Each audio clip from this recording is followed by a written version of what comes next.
The process of closing the estate begins with filing a final accounting. The final accounting is literally what it sounds like. You are going to restate again the assets of the estate. If anything was liquidated, you're going to also indicate that this was sold. You are going to itemize the amount of compensation that has been paid to the attorney, the personal representative, and any other professionals that have been retained by the personal representative on behalf of the estate. Some estates may need a professional appraiser to determine the valuation of certain assets. You might need a CPA to assist with certain taxes that have to be filed. You may actually need to bring in someone to value a business. These are all people that have to be compensated in some way, and you have to let the people that are being that were compensated be listed in the final accounting. You will also list any and all creditors that have been paid out of the funds of the estate.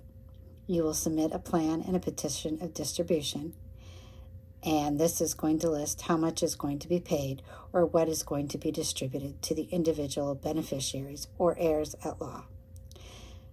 Now, if you have consents from people involved, then you're going to, if you don't have consents from people involved, then you're going to have to serve them, and then there's a set period of time in which they can object.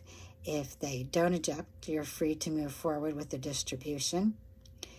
And it's important that we make those necessary distributions to the beneficiaries or heirs at law until after they have waived the accounting or they have gotten received the recounting notice and they've had the 30-day period to object. So once the 30-day period is expired, they've issued the waiver, then we can go ahead and distribute the assets. When we send those distributions to the beneficiaries,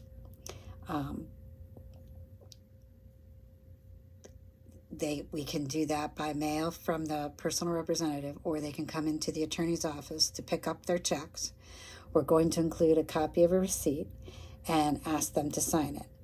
In general, most people will go ahead and sign the receipt. Occasionally, there's people that will refuse to sign the receipt, but we can use the cash check as proof that they have accepted their distribution. Since they didn't object during the 30-day period and they have now received their payment, they cannot object once they have cashed the payment. So that is basically consent. No one's objected to the distributions. The distributions have been received, and we're good to go at this point.